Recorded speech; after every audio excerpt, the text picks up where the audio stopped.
Rick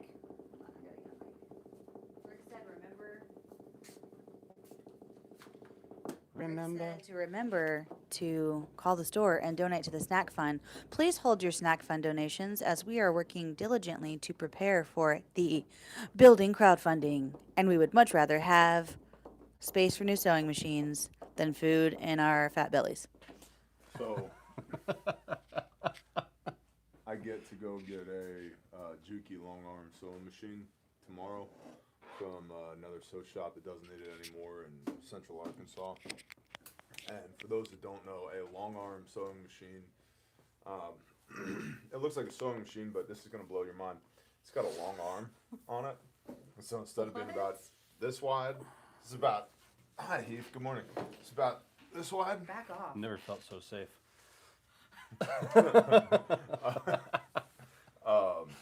And so it's for sewing wider stuff, which is cool.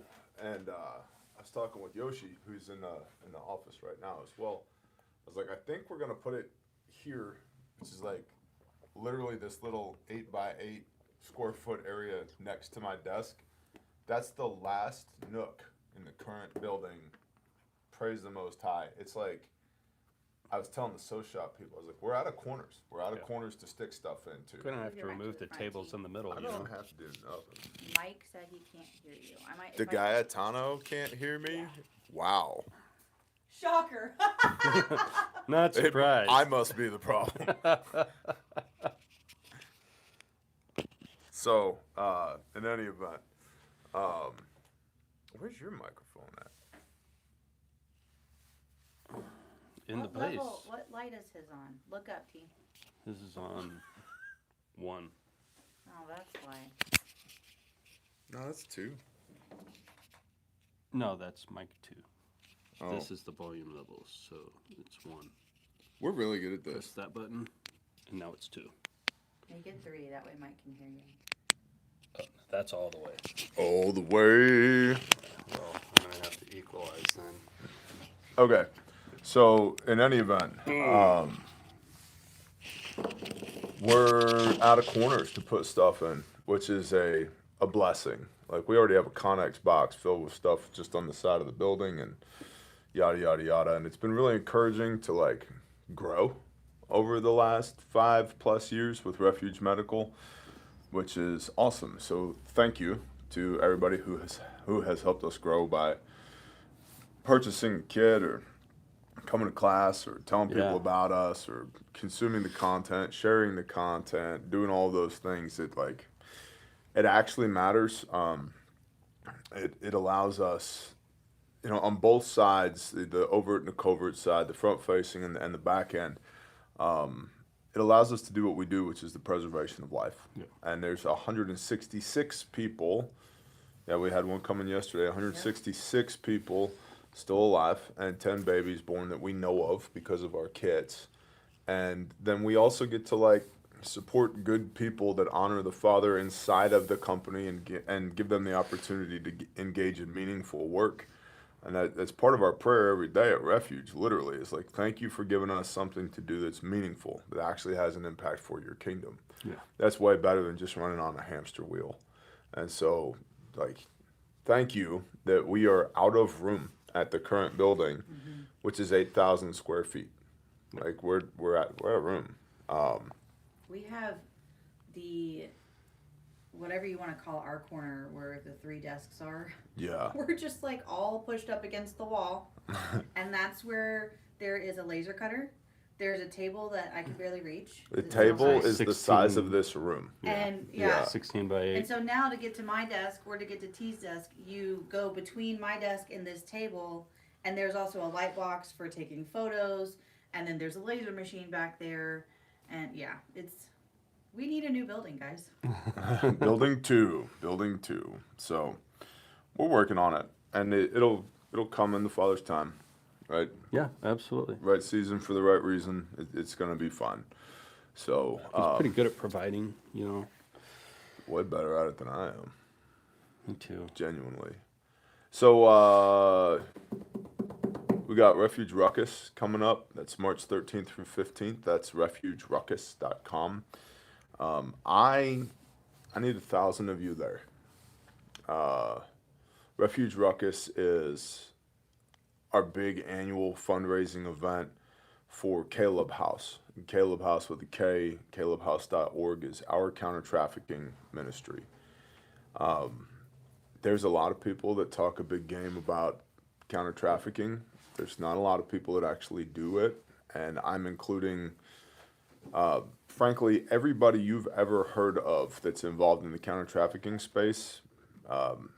I checked everybody's fruit before we started our own thing, and I couldn't find anybody that was worth supporting because they weren't actually doing it.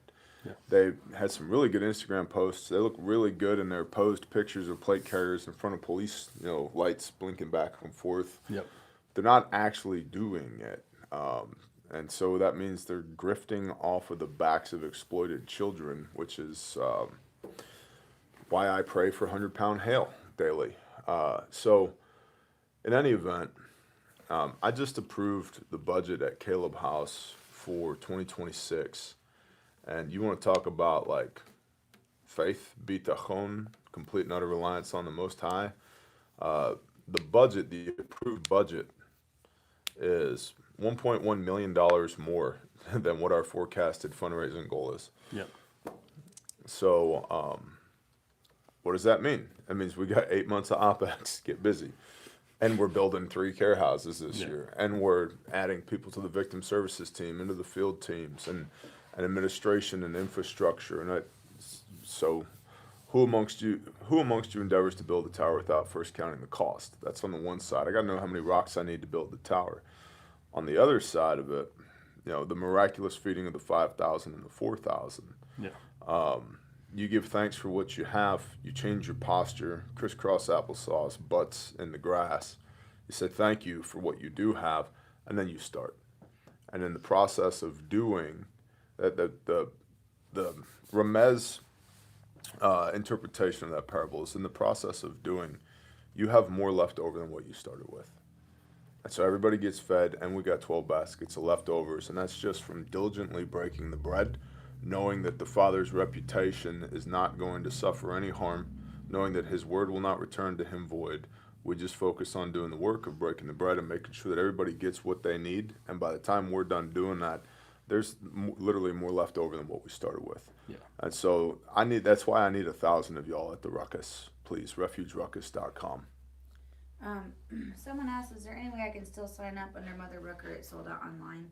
You're going to have to read. I know it says Refuge Ruckus, but we actually don't have any control over tickets. So reach out to admin@calebhouse.org, and they will be able to help you, and T might be booping buttons to alert. Good morning. I am live on Refuge right now. This is critical. I'm day 2 of getting reports that certain tiers at the Ruckus are sold out, like Mother Rucker or whatever. All of those need to be set to sell with no inventory. I understand that patches are associated with it. We will figure out the patch problem on the back end, but every one of those tiers, whether it's Mother Rucker, Team Guy, whatever it is, every one of them needs to be set to sell and needs to be set to sell ASAP. Yeah. Please and thank you, because people are trying to sign up. We are directing people to go there to sign up, and they are unable to because of an inventory issue on the back end. Please get with the team immediately and get it fixed. Thank you, brother. Appreciate you. There you have it. That handles it. All right. So anyway, please try again in a little bit. I'm sorry. Yeah. That's how you CEO. That was a quick change in the phone booth there. Now do Grindstone. Is your love language chainsaws and hydraulic fluid? Are you an acts of service kind of guy or gal? There's 13 different occupational specialties at grindstoneministries.com. Where after tornadoes, floods, hurricanes, or fires, or just crisis in general, we will show up 100% supported by you, with our skid steers, our chainsaws that actually belong to the creator of the universe. We will go love on people by feeding them, clothing them, giving them housing, restoring access to their properties, cutting their firewood for them, cleaning up their property, demoing their old house so they don't get taken advantage of by the insurance company that's going to take 40 to 60% of their adjustment check in order just to demo the house and haul it off.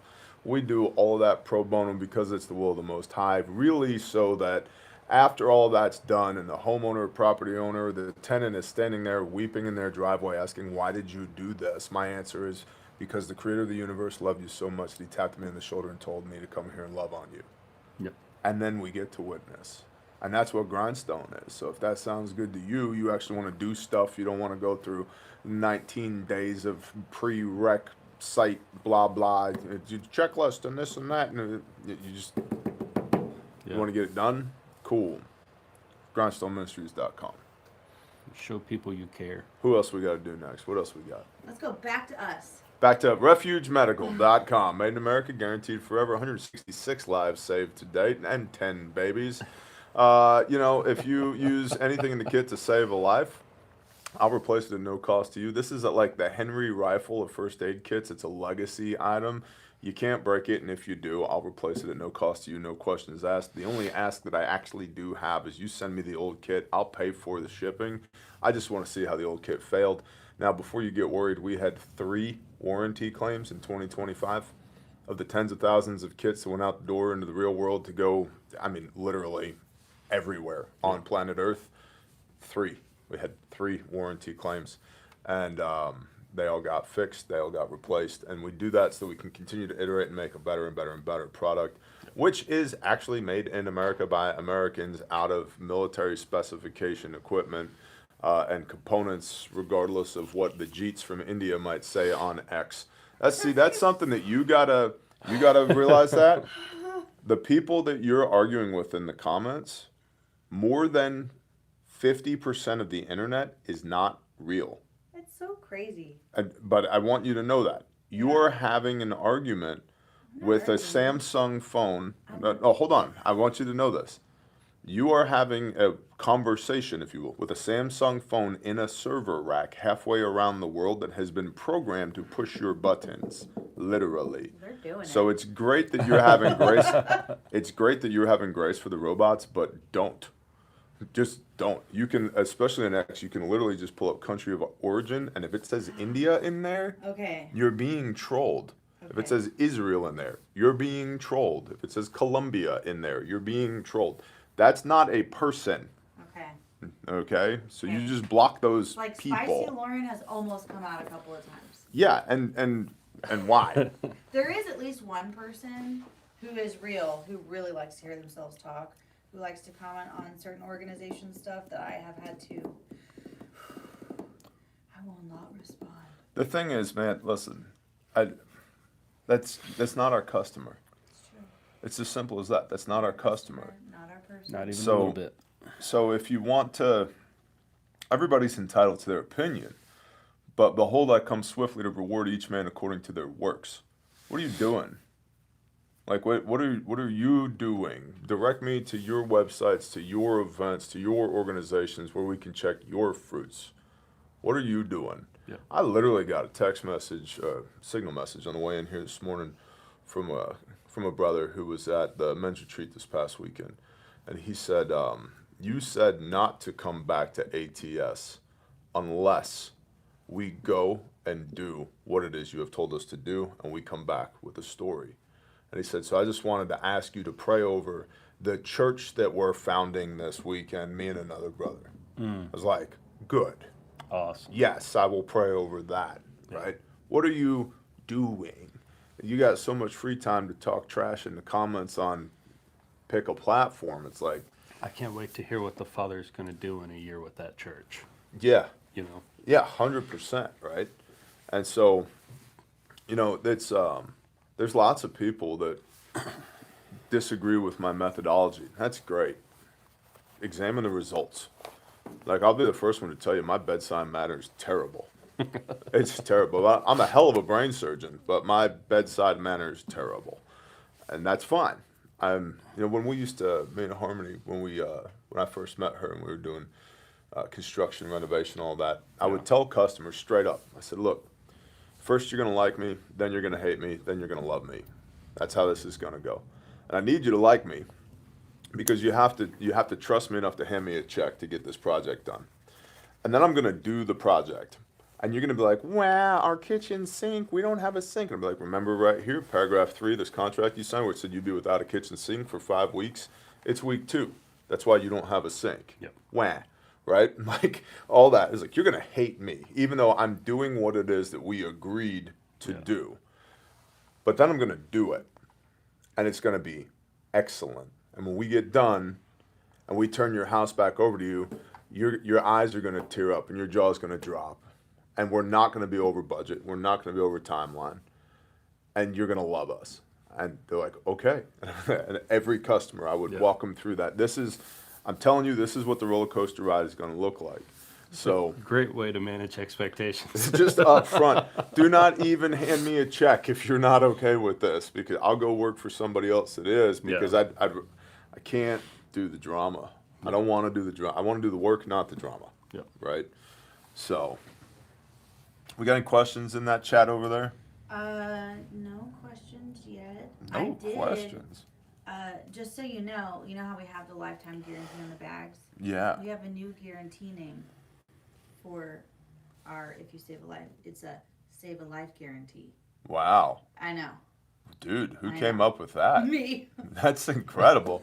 You know what? Lauren, promote I was yourself. boop-booping on the computer and I was like, Save a Life. That's good. Yes. Save a Life guarantee. You're now director of media. Listen. 2 directors. Okay, as long as that's it. You're no longer assistant to the director. I'm not the assistant to the assistant director. You're not your own assistant. Okay. Yeah. Yes, I am. Well, good job with the branding and marketing on the Save a Life guarantee. Thanks. It's you know what, it works because I know exactly what you mean by that. Yes. Yep. Yep. No questions, huh? We should just leave. Let's Question. go. Just There got it one is. in all Oh. caps. All right. Is the biker fact still a thing? Yes. Yes, it is. You know what? Hold on. What's this? From Iron Wolf, the biker. I know that Love guy. that guy. I know that guy. He Refuge- deploys with us with Now. Grindstone Yes. all the time. Oh, That's look a at good that. dude. I went to Refuge and I went to the search bar and I put in biker and the biker fact came up. Voila. Yep, it's still a thing. It's right there. You get it red or black or coyote or ranger green or multicam. Yeah. Boop, boop, boo, doo, doo, doo. What's in it? Oh, well, you get a Refuge Medical patch. That's very important. Gen 7 cat tourniquet, 7¼ inch trauma shears, real ones. Did you guys see that video of me destroying my medic's first aid kit? Their shears were They're terrible. like the little kids' safety scissors. Yeah, yeah. Like, you might be able to cut construction paper with them, but like jeans, leather for like a biker, Yeah. no, not happening. Uniforms, not happening. I mean, how do I know uniforms? I was cutting 1000D Cordura or trying to cut 1000D Cordura with it, and it was not doing it. And they do that. and so here's the other thing: when it comes to like windbreaker stuff, the thin stuff is actually harder to cut than the thick stuff. Yeah. So, real trauma shears, 2 chest seals, real ones, North American Rescue Emergency Trauma Dressing, compressed gauze, a pair of gloves, permanent marker, 10-yard roll of medical tape, eye shield, eye pad, burn dressing, steri strips, 1/4 inch and 1/2 inch steri strips, 2 rolled gauze, skin glue, 4-inch ace wrap, 2-inch ace wrap, 2-inch cohesive bandage, boo-boo gauze, boo-boo wipes, and a Band-Aid bag. So there's a 2x2, 3x3, 4x4, and 5x9 gauze pads, alcohol wipes, antiseptic towelettes, burn gel, sting relief wipes, triple antibiotic gel, fingertip, knuckle, and 1x3 Band-Aids. Yeah, that's a real kit right there. So I took a Bear Fact Gen 2.5. We're on the Gen 3 now. Yeah. But I have a black Bear Fact Gen 2.5. I just left it outside for a year. Literally just like on the side of the driveway. Just see what happens to it. It got rained on, snowed on, sleeted on, dust. Dust in Oklahoma is a big thing. Yeah, it is. UV for a year. And I was like, let's just see what happens. Hot, cold, and all that. Is that the same kit that got left on the dash of the truck for years? No, that's my son's kit. And you know what? It's All fine. the way good. Yeah, it's like a Gen 1.5 Red Bear Fact. It's fine. But this 1 year out in the weather kit, I'll tell you honestly, there was a single point of degradation. And what that single point of degradation was that the rich, deep, brand new black color is slightly less rich, deep, brand new black color. Everything inside of it's fine. Like, I was like, love it, good to go. We get questions from a lot of people like, can I waterproof this kit? Can I dustproof this kit? Anything that needs to be waterproofed is already, as an individual component inside of the kit, vacuum sealed inside of a thing. Yep. Like, it's fine. What do you got? You sneezing or yawning? Sorry. You're snawning? You waited right till I started yawning. Snozzing? Badger Dig said, it. I have several questions actually. Oh, send I it. don't know if I understand Badgers, but it says when pre-planning to start a satellite refuge training opportunity, what would be logical steps to start? That sounds like RTP. Yeah. So for a refuge training partner, if you're a community training partner, then just figure out who you're going to train. Your church, your department, your agency, your mutual assistance group, your school, whatever it is. And that basically means come to the trainer class. Don't piss off any of the instructors. Do the work assigned to you diligently. And congratulations, you're a refuge community training partner, which means you have access to our curriculum, which is updated regularly, as well as you can get the things that you need from us: trainer kit, blue guns, t-shirts, whatever, Yep. in order to be able to go train people.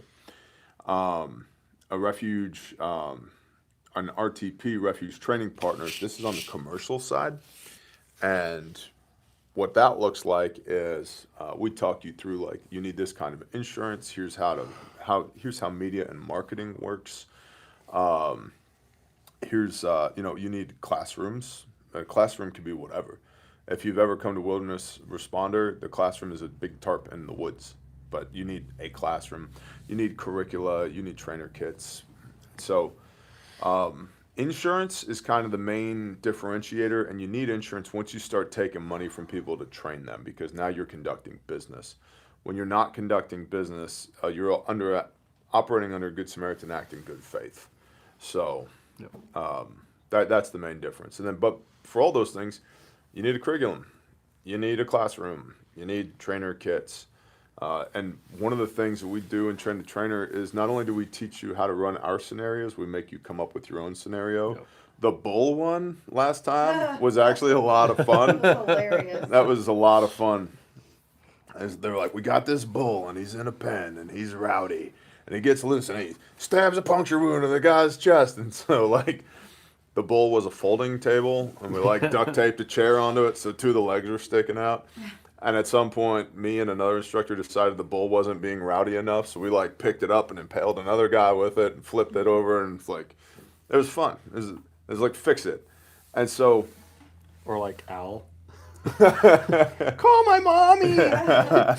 It's in my phone under mommy. So Al also has like the goatee mustache thing going on, and he wears the same colors as Heath. So Heath's family saw that reel come up and totally thought it was Heath, and we're laughing about it. I was like, that wasn't Heath.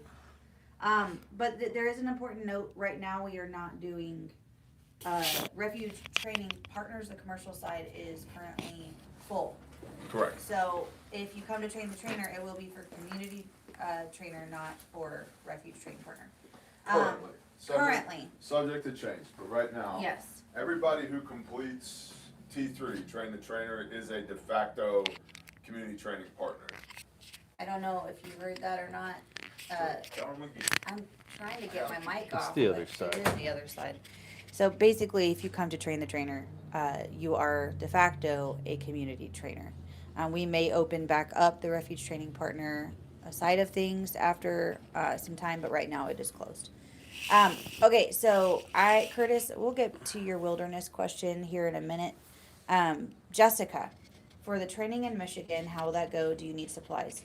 If you are signing up for the refuge training partner training that is in Michigan with Zachary, you will not need to bring supplies because he will provide you with the training kit. However, you should wear clothes that you don't mind getting either dirty or ruined. Yep. I would come with pen and paper, water. Usually they don't provide lunch, so I would bring lunch and snacks.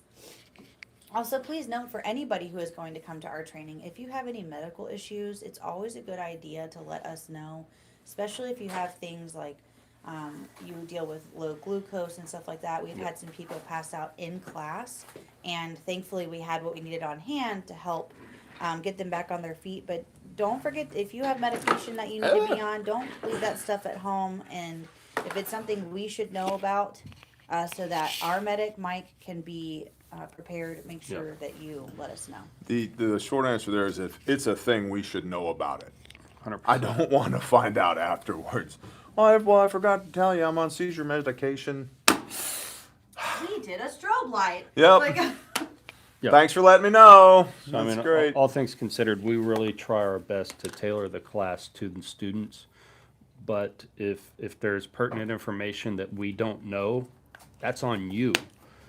And So, we want to set you up for success and not cause any issues or anything like that. We want you to have the best opportunity to learn all of the life-saving information that we put out. You fight with what you brought. 100%. Okay, I've trained women in their 80s in motorized scooters. Okay, because that's what they got. That Okay, we did. cool. We train PT studs all the time because that's what they got. When we train cops, it's like, what do you got on your belt? What do you got in your belly? What fire do you have in your belly? That's Yep. what you got. Yep. When we're training, military guys, it's like, what do you got? So the principles remain the same, but you fight with what you brought. And so if you brought dependency on seizure medication, that's fine. We just need to know it, and you need to know it too, because there's going to be certain things you can't do, or otherwise you're going to be part of the problem, not part of the solution. But it's the same thing. You fight with a knee replacement, you need to know how to fight with a knee replacement. Or whatever, I've got a bad back, or whatever other bullshit terminology you're speaking over yourself, preventing your own healing and I was restoration. about to say, Yeah. don't think I won't pray for you either. Oh, we pray for you every I day really don't against care your if you want will. me to or not. I'm gonna do Against it. your will. You have no idea. You weren't even aware. And we're just like, Father, get in there and just like righteously wreck their life. Yeah. You're Yeah. like, Destroy them "Why? in a good way. Why burn them to ashes so that you may rebuild them? There's nothing you can do about how much he loves you. Yeah. Burn them up in your I all-cleansing love that. fire. What is that? It's aggressive optimism. Yeah, I love that. It's like, it's all going to work out whether you wanted to or not. It's like, bet. You're Oh right. my God. Okay. You're right. You will live or I will punch you in the throat. Okay? That's what's happening here. Okay, so we do have more questions. Curtis asked about wilderness responder. Curtis who? Curtis Brown 7946. Question: can you give details about the wilderness training? Is there anything different if I'm in Canada? Oh, Canada?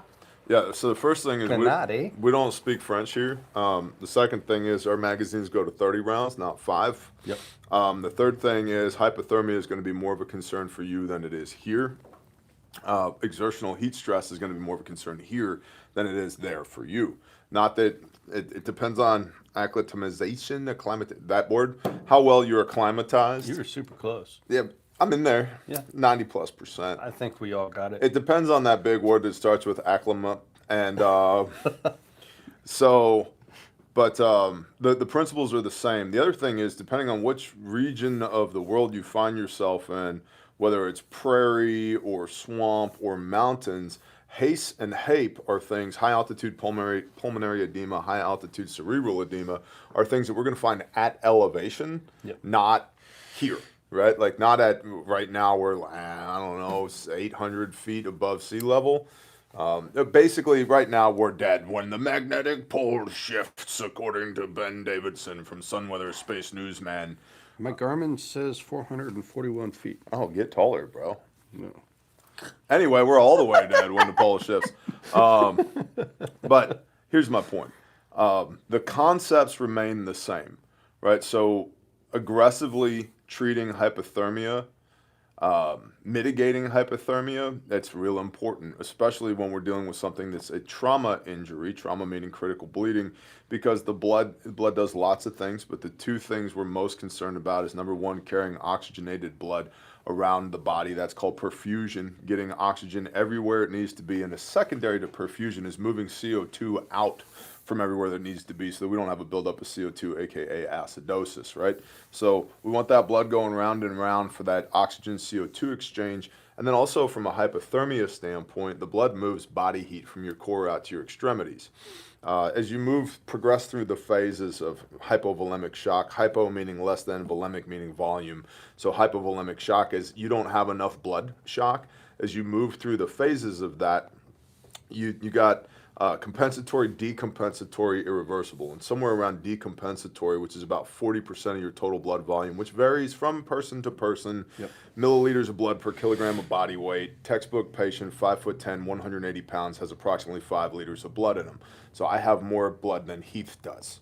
Okay, my 9-year-old has less blood than I do. That's just how that works. But anyway, about 40% loss of blood volume.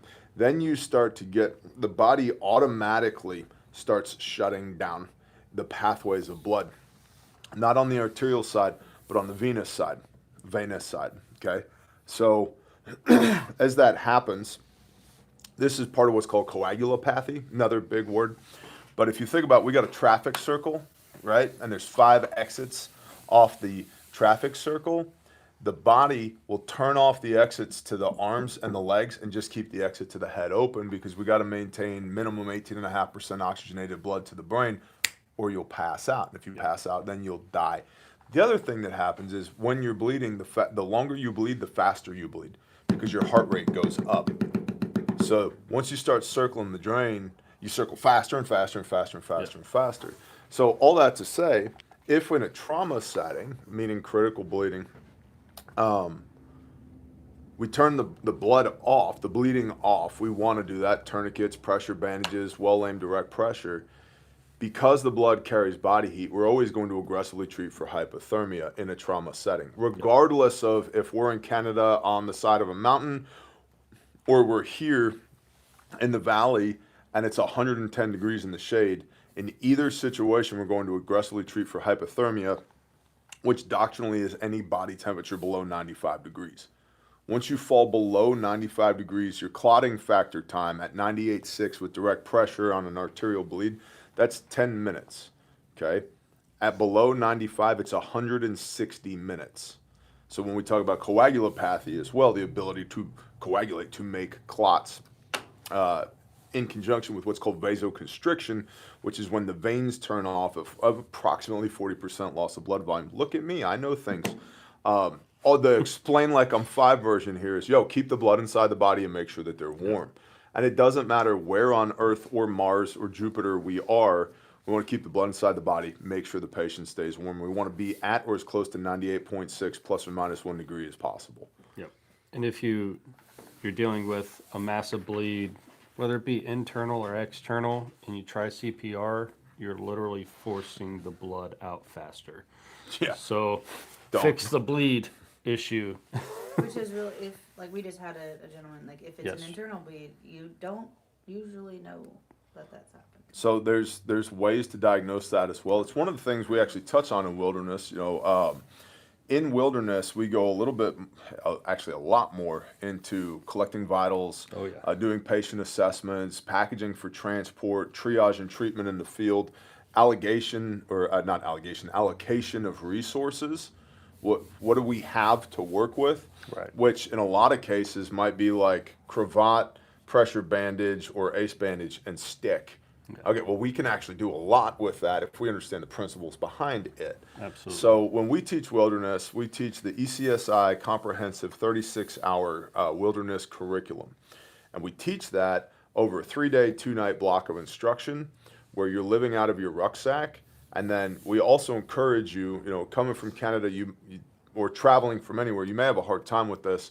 We encourage you to bring a rifle. The rifle will be on safe with a chamber flag in with no live ammunition the entire time. But there's a lot of people that are training with the intent of having longevity and survivability when the world goes sideways. One of the unspoken TLOs, terminal learning objectives, is just carry a rifle for 3 days. Yeah. Treating a patient for 3 days with a rifle slung. All these things, right? Yep. Just moving with a rifle on.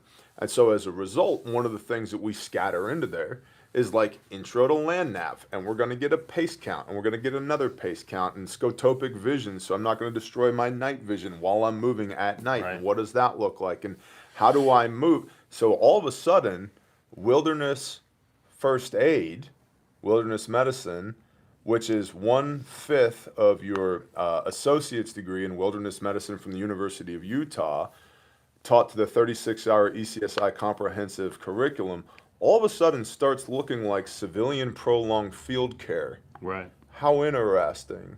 Because as we're moving as a unit, we're also teaching how to move as a unit. How do we fade? How do we move? How do we set up camp? How do we set watch? Who's going to actually watch the patient? It's great that you got vitals. Guess what? You got to do that every 15 minutes. Yep. Every 5 minutes for critical patient. Yeah. Bop, bop, bop, bop, bop. Where's water? Where's north? How do I get back out of here again? Where can I land a helicopter if I need to? 100%. Where can I not land a helicopter? Because that means I got top cover from canopy, probably. And that's good to know because I might want top cover from canopy. Yep. And the instructor to student ratio for wilderness is excellent. It's approximately 1 instructor per every 4 students. And that's done intentionally. Yeah. It's not, come hang out with Bear and Heath in the woods for 3 days and we'll blah blah at you and then here's a piece of paper that says you did some stuff. Though it is fun. Oh, it's a blast. It's a blast. But it's a lot of actual learning takes place above and beyond. Yeah. Here's what the medicine curriculum is. Right. And that we do that intentionally because I have a classroom right on the other side of this wall. I can put your butt in a seat in there and just press play on the PowerPoint and let you sit there for 3 days and boom, you're now certified in wilderness medicine. Yeah. But you haven't done it in the field. You have no automaticity whatsoever. So you don't actually know it. You might, and at corporate training, some of our corporate clients, this drives me nuts. They think PowerPoint is training. Yeah. They watch the PowerPoint. They're now trained in body substance isolation or bloodborne pathogen prevention or stop the bleed or CPR. I know CPR. I watch the PowerPoint. Not the same thing. It's not the same thing. Because you don't know what a full compression feels like. Yeah. Somebody And called then the your store yesterday. pace. You never felt ribs break underneath your Right. hands. So, Somebody called the store yesterday asking if we could do our CPR class online, and Mike was like, "We can't watch you do compressions online. We have to physically see you Yeah. in person doing it correctly in order to certify you for and that." There's an element of coaching that is incredibly important to the factor of training that you are not getting online. And so that's the thing with the way we train. We'll go back to not everybody's our customer, and that's okay. You're somebody's customer, but you're not necessarily ours. But the way we do things is different than the way everybody else does things, and that's good. That's from a business standpoint. That's called a market differentiator. What makes us special as compared to everybody else? I will not sign off on your certificate of completion unless you know it. And so my job is to make sure you know it when you leave. Yeah. You got to know it. It's as simple as that. And the way we do that is experiential learning. You come here and do it with us. We can watch you. The Defender class that we just did, how many instructors do we have in the Defender class? Instructors, assistant instructors, role players, crisis actors. We had 30 students. I was going to say, Like- the number was close to 10. Yeah, and 10 Yeah. people on staff. We got 10 staff to 30 students just to make sure. Because, especially on the lecture and practical application point, I guess especially also when we get to scenarios, you're going to get waterboarded with a fire hydrant. Oh, yeah. But that's how we make sure that it sticks. You ask anybody who's ever come to a refuge class,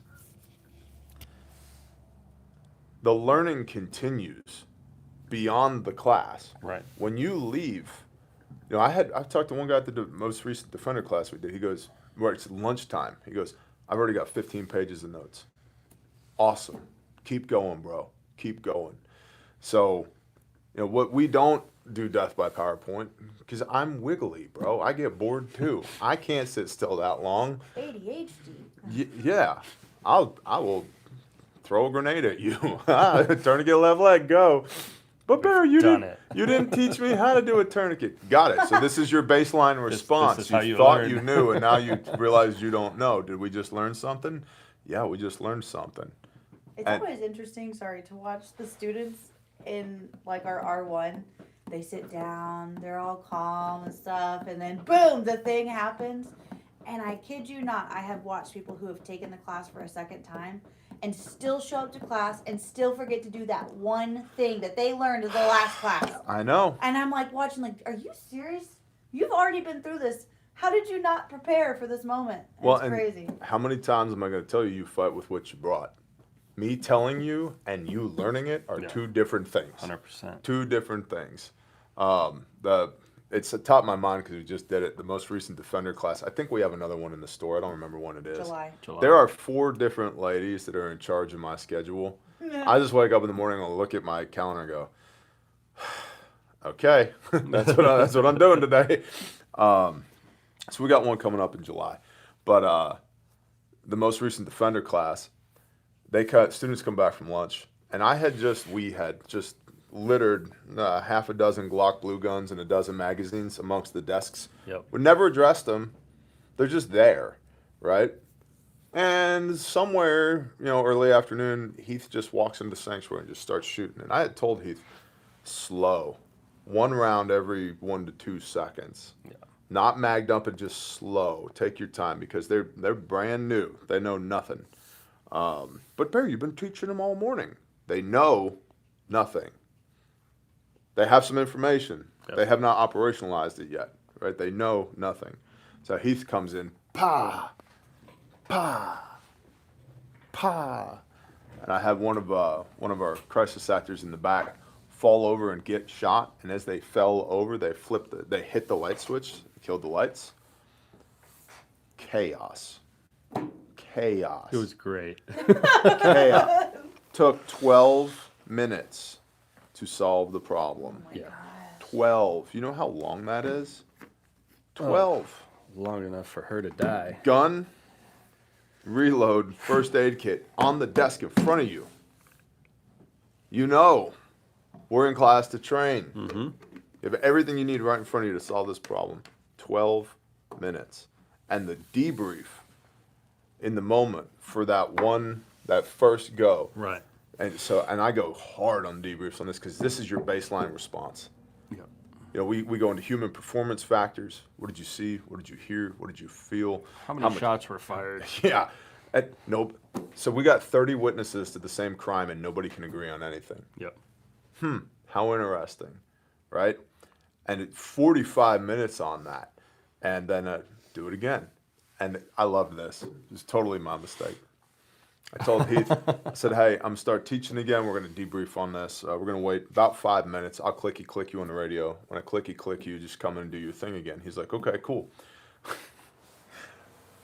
It's 45 to 60 seconds in. I was like, that was the fastest 5 And minutes he's ever, but I'm up. reposted. I accidentally bumped the Oh, push to no. talk on my radio, so he just comes in again, ba ba ba ba ba ba ba, and everybody's like, ah, what is that? You told us we had 5 minutes. Ah, solved the problem. So we run through it again, and we get done afterwards. I'm like, bro, my bad. I didn't mean to do that. He's like, oh, I'm so sorry. I was like, it was great. It was totally organic. Totally organic. Element of surprise. Because, I was surprised. I was surprised when you started shooting, and I was like, oh, push to talk in the wrong place. That's a problem. Like that second of like, I'm mad, he did the wrong thing, and then realized, nope, it was me. I'm just like, what is happening right now? My fault. Oh, send it. What's crazy about that too is like, you would think the people who took the time, paid for this class, and came to it, they're probably serious enough Yeah. about protecting their church, and they probably already had it in their mind that like they had a level of, what's the right word, competence Yep. Yep. to do this, right? And then that paradigm shift of that first scenario being like, oh my gosh, I actually don't know what I'm doing. Not only Yep. that, but the backgrounds on these individuals. A lot of prior service, a lot of Yeah. prior law enforcement Mm-hmm. in the room, first responders in the room. And they're like, what do we do? What do I do with my hands? It's like, well, first of all, you pick up the shit off of your desk and stick it in your pockets. Yep. Second of all, you get off the X. Third of all, start solving the problem. There's one guy in the room, great guy. It was a former Blackwater dude. Okay, he's not old, but he's an older gentleman now. Yeah. And he goes, I realized I didn't have a weapon. So my immediate job became getting out of the way Yeah. and getting the lights back on so we can see. Good job. Yeah. So we think about like church security is like, I'm going to close with and destroy the enemy. Bop, bop, bop. I got to pie in this corner over here. Woo, CQB. Bop, bop, bop, bop. Yep. Like this guy's whole job. I'm this former Blackwater dude, prior service, the whole nine. He's like, I'm going to get the cardboard off the window so we can see. Yeah. Like just as important. His OODA loop immediately went to how can I help the guys who have the guns? Yeah. Yeah. And then there's even that is like, okay, so there's some dudes in your church carrying guns. Are they the right dudes carrying guns? Right.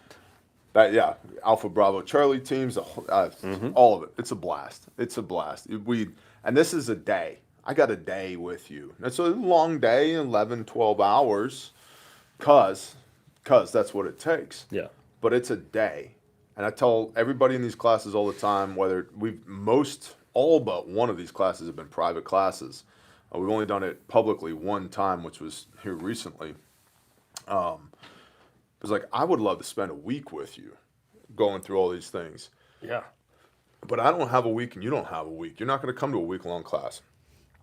So what can I give you in a day as far as functional information, functional knowledge, both from a security standpoint and from a medical standpoint, and then take that back to your people. And now there's almost an element of train the trainer and the defender series, so you can take that and then go teach your people. And that's how we train, man. There's no winning. There's just bad and less bad responses. Right. Ren? I have questions. Okay, I have two about the Ruckus. Question, if we can't make it to the Ruckus in person, what's the last day we can register and get the shirt before the 15th of March? We're trying to get things sorted out to come, but not happening. Contact page, refugeruckus.com. Remote rucker is also an option. I genuinely want 1,000 of you in Fort Smith with us, but if you can't make it, remote rucker is an option. You can ruck where you are or set up a ruck with you and your homies where you are. It's also listed on GoRuck's event page. Yeah. So you can sign up through GoRuck. Like, this is like a thing. This isn't just like this is our third year doing this. It's not just a good idea that we had, and like it's like a thing. I would love to raise our annual budget in one day. Yep. Doing this. And I told you, our approved budget currently puts us 1.1 mil in the hole, which my God's God of miracles, and he's really good at making bread fall from the sky. Yeah. But it's our job to go out and pick the bread up. And so this is us going out to pick the bread up. And the more hands we got picking the bread up, the better it's going to go. Are Ruckus t-shirts going to be in big sizes like 3X? Yes, we'll be. He said asking for a friend. He's a Okay. big dude. So, somebody said Bear Nation and a Refuge video today. Awesome. Okay. Let's see. And a Patreon video. You get a Patreon video today, an Intel brief today, and a Refuge, and Patreon live stream tonight. You're a busy man. Yes, sir. And I got a call with the CPAs here shortly, Yeah. and then I got to go do a real estate deal, and then eat something, ? Nice. Get some PT in, and I haven't looked at the second half of my day as far as the calendar is concerned. Go buy a steak, throw it on the grill next to the computer. Make everybody whine, yeah.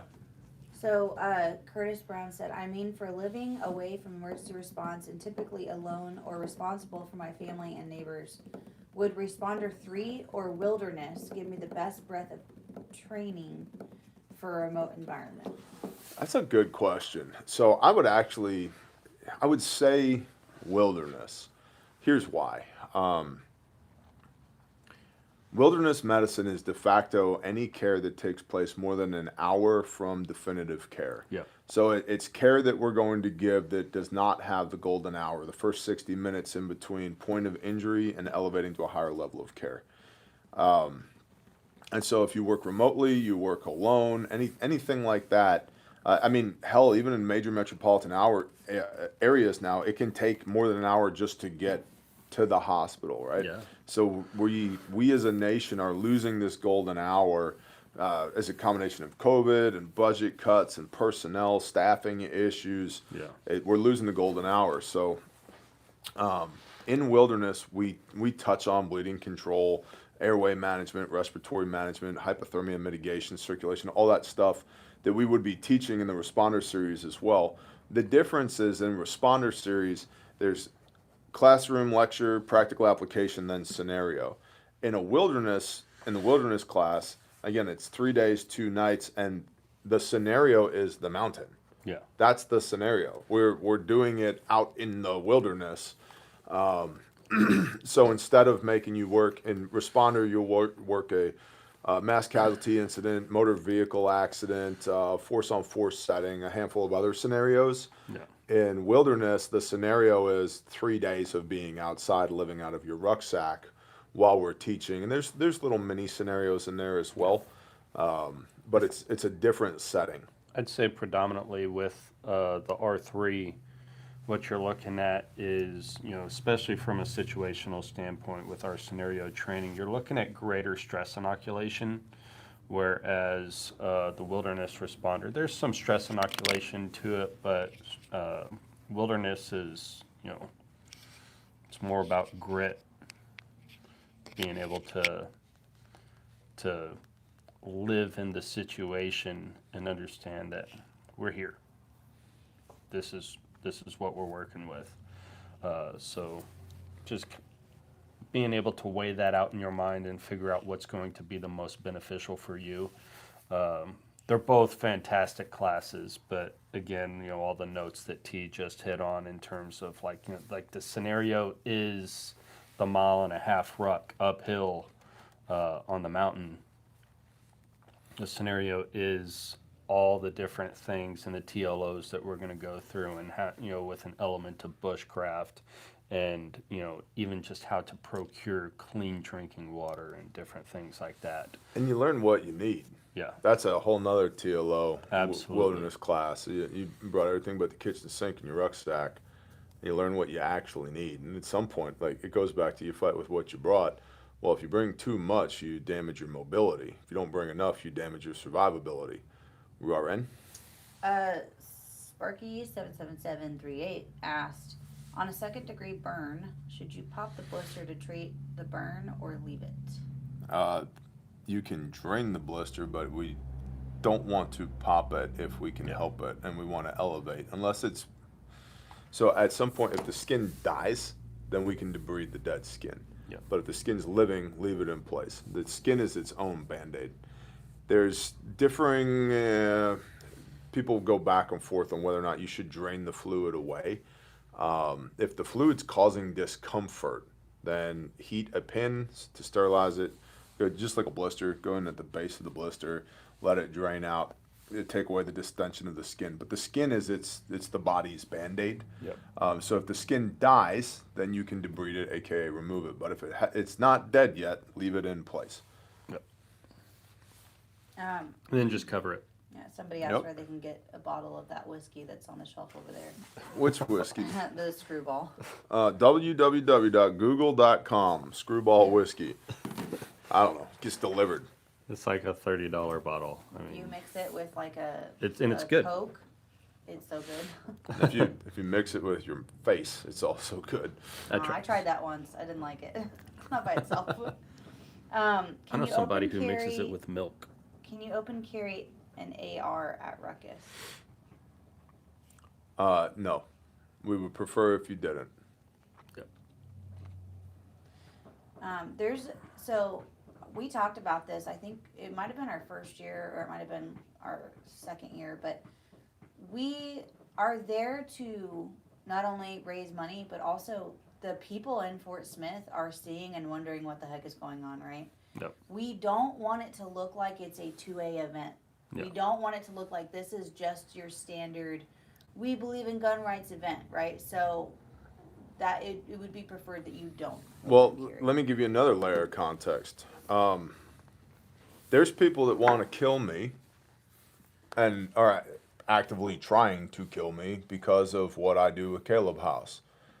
I'm sure you know that you're a good person. That's great. I don't. I don't know that. And if I was going to be a bad guy, I would come to your event, build rapport, and then just kill you. So it vastly complicates the security situation when there's hundreds of people carrying rifles. Yeah. And of course, you know, taking into consideration that the ruck literally takes place right next to The police department? Yeah. and we don't want to put those guys on alert. Well, and not only that, let's add another And layer of context. they're fantastic. You know. Yeah, I want to maintain a friendship with that police department, not in any way harm that relationship. Because if I need them to serve a warrant at 3 a.m. because there's a kid on the other side of a door and we got to get him out, I don't want them going, oh, that's those people that made our life absolute hell.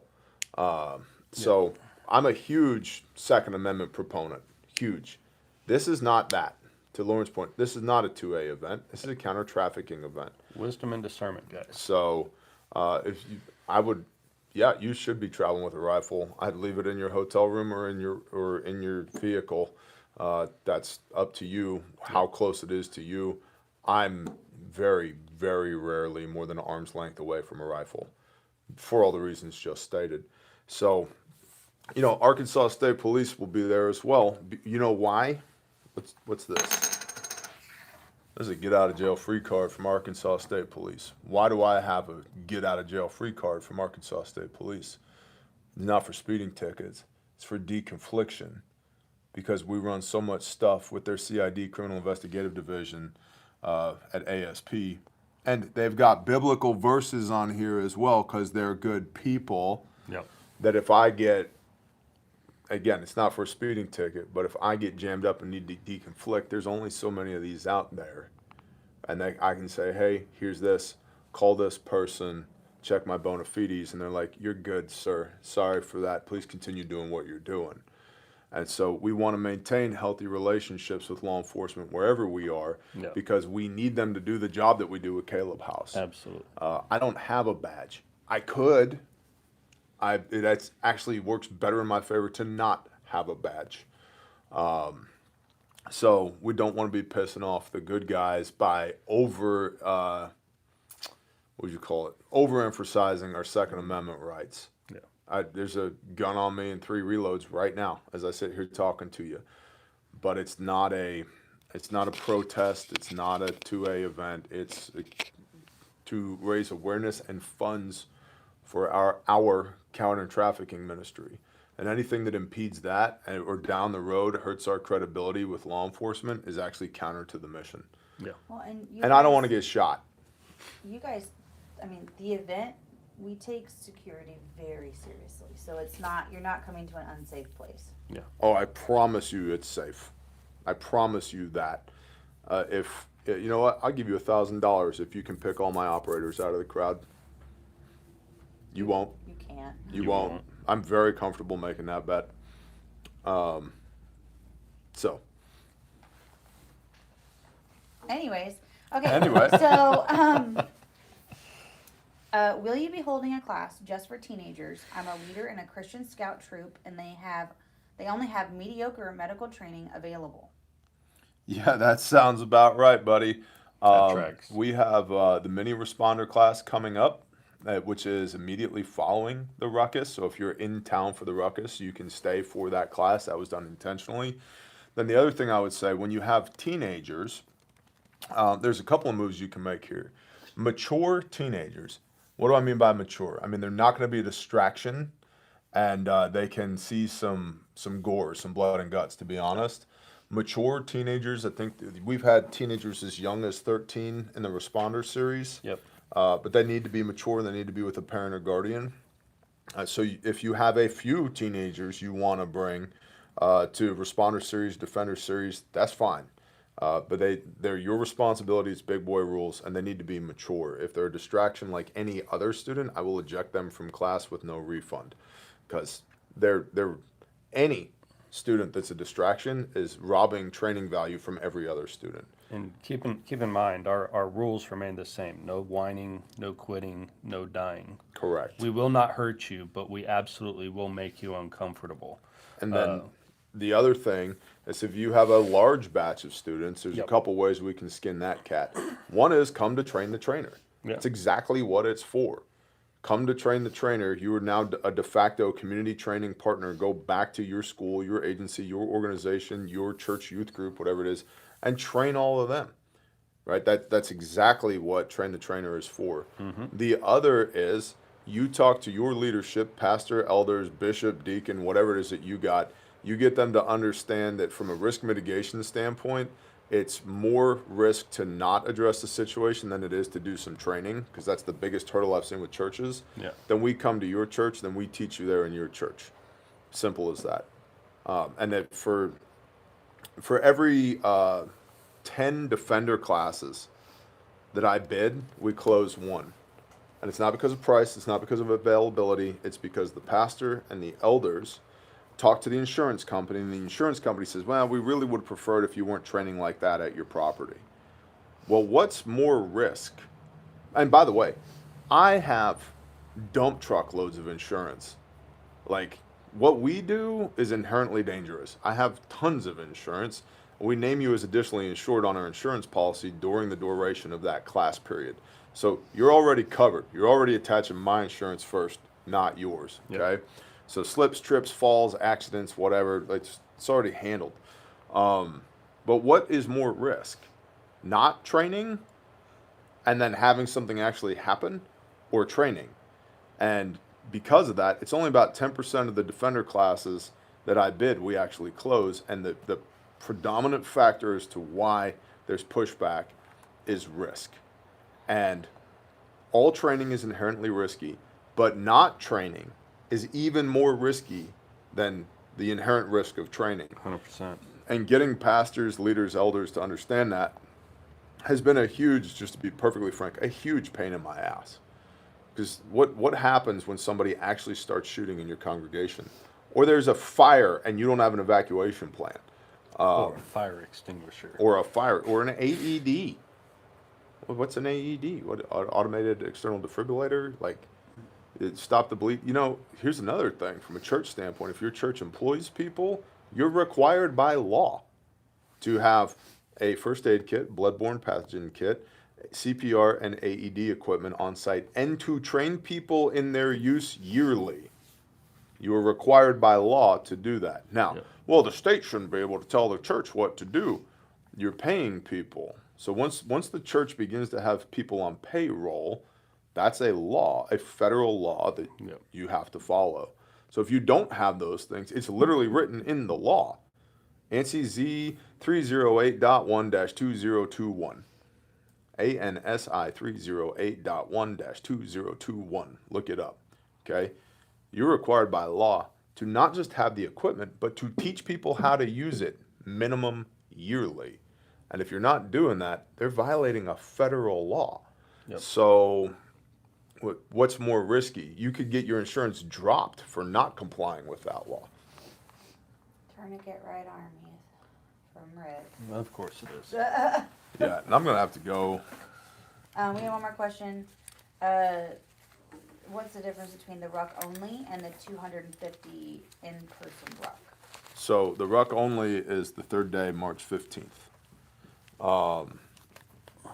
That's the ruck only. The rest of it is for the entire event, Friday, Saturday, Sunday. So many tourniquets have been applied to that And- arm, Rick.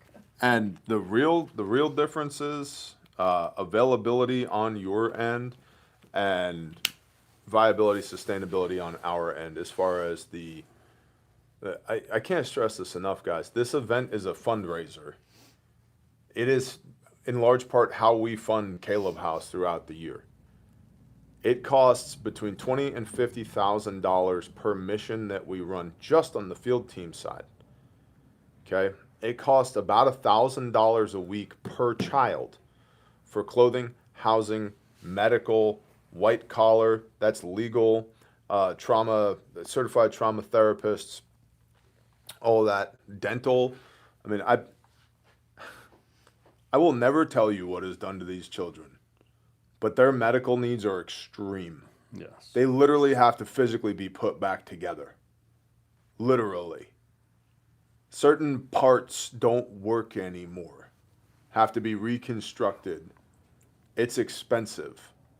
And that's after we figure out in-kind donations and deals and please, sir, have pity on us arrangements with all these providers.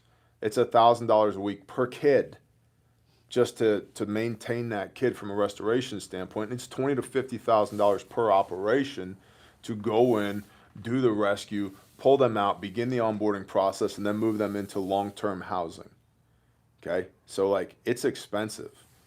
And we ran more than 50 missions last year. We're only about 2 months into this year. We've run more than 20 missions so far this year. Our caseload is going up, which is why I just approved a budget that puts us 1.1 million in the hole, because we need to be able to afford more people on the victim services side. We need to build 3 more care houses this year. So is it, what's the 250 for? It's so that we make a couple of bucks on the deal so that we can use that for operational expenses throughout the year. That's what a fundraiser is. So you can come to the Ruck only, that's fine. You do whatever the Spirit convicts you to do. If you don't want to participate in this at all, if the Spirit's not in it for you, please don't participate. Because I don't want a dime that's not ordained from the Most High. That being said, I know it's out there. I know the manna is falling from the sky. It's our job to go pick it up. And the Ruckus is one of the ways by which we do that. All right.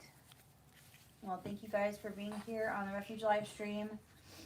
We do still have some spots left for the mini responder, and then the class coming up after that is our April responder 1, 2, and 3. We might have 1 seat in that. And then the wilderness. So, guys, don't sleep on signing up for classes. Don't sleep on signing up for the Refuge Ruckus. I dropped the link in the chat. And sign up, and we hope to see you there. Come by and see us at our booth. Indeed. Indubitably. Thanks, guys. Share the show.